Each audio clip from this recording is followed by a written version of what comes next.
1939 pel meu avi. El seu nom era Felipe Rabell Martínez. Ell va començar primer que tenia una botiga de cortines, no li va agradar, era un gran amant de la naturalesa i un gran amant de la caça. Llavors va ser quan va muntar la botiga, que era una botiga armeria, caça, pesca i esports.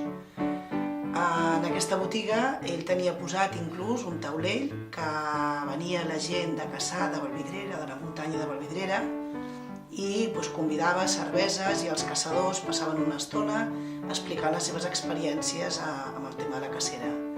Tot això després, amb els anys, es va anar substituint, es va fer una petita llar de foc, com indiquen algunes fotos que es veu, i ja es va començar a professionalitzar més el tema. Quan el meu avi va morir, que va ser en els anys 50, l'armeria va passar al meu pare. El meu pare, Felipe Rabell Bertran, que va estar durant tot aquest temps, fins a l'any 2008, que va ser quan va morir. El meu pare ja va agafar l'armeria amb caça i pesca, però al cap d'uns anys la pesca ja la va substituir només pel tema de la caça. Ell es va professionalitzar més, potser, amb el tema de fer de majorista i buscar productes estrangers que fossin bastant elitistes, i aquesta va ser una mica la seva trajectòria. Quan el meu pare va morir, llavors som 3 germanes, tenia 3 filles, jo sóc la petita, el meu nom és Sara Rabell Corbera i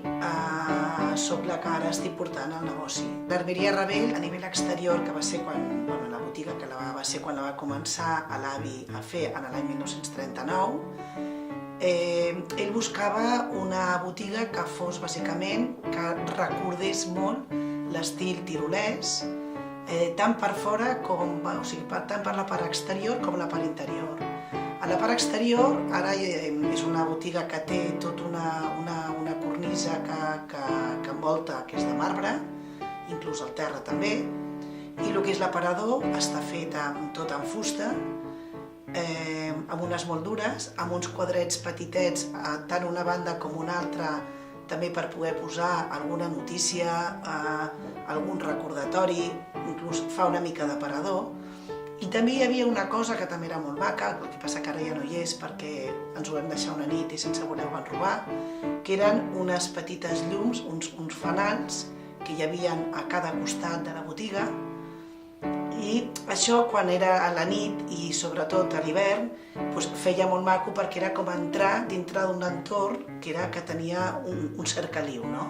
que en el fons és una de les coses que també busca el caçador. Actualment està igual, com sempre, no s'ha tocat res, per diversos motius. Un d'ells és perquè tenim una sèrie de normatives que impliquen que no podem tocar res. La part de sobre de l'aparador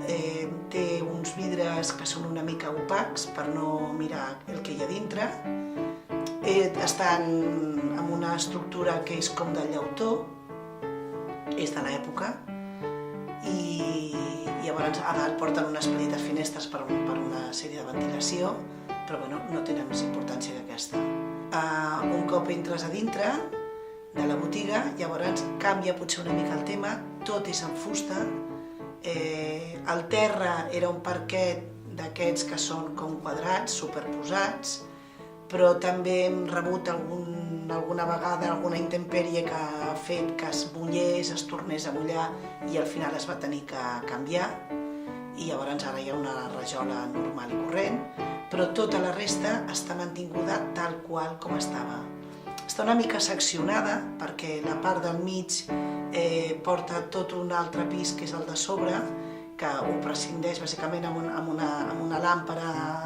que hi ha al mig, però els taulells continuen sent els mateixos, amb la mateixa mida, amb la mateixa alçada, que són una mica petits i baixos, però de moment no s'ha canviat res. També hi ha una altra part de la botiga, que és com la part una mica més de dintre, que és la que he comentat abans, que és on l'avi havia fet una barra per poder convidar els caçadors i poder participar del dia que havien tingut, que també va fer una llar de foc, és a dir, és una taula petita que està rodejada, a la part de baix té una llar de foc i llavors aprofita perquè sigui un lloc d'una llibreria, per poder tenir un espai tranquil i disfrutar de l'entorn que hi ha, no? Tot això també continua pujant perquè la botiga és petita,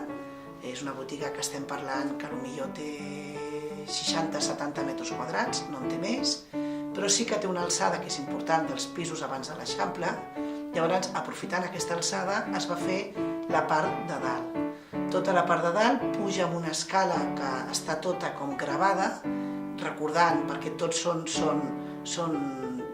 recordant tot el tema tirolès. Llavors, l'escala també tota de fusta, no és ben bé de cargol, però comença una mica com si fos una escala de cargol, puja a la part de dalt, llavors aquí sí que trobes el parquet de tota la vida, és a dir, no s'ha canviat aquest parquet, amb unes vitrines que continuen sent les rèpliques de les que hi ha a baix. Hi ha una làmpara que és la que presideix a la part de l'altell i que dona llum a tota la part de la botiga també. És important, és una làmpara que té una gran presència perquè és una làmpara rodona i està combinada amb llautó en fusta, però el maco que té és que la seva llum és com si imités com uns candelabros, perquè tota la casa està amb aquesta mateixa tipus de llum, presideix per totes les cantonades que pugui haver-hi algun lloc amb poca llum, no? Per últim, m'agradaria que tota aquesta explicació, que m'han agafat així repentinament per fer-la, no hi ha cap problema, no sé si l'he fet molt bé, però m'agradaria que vinguessin a veure-ho, comprovar-ho i també que donessin la vostra opinió de què us sembla, no?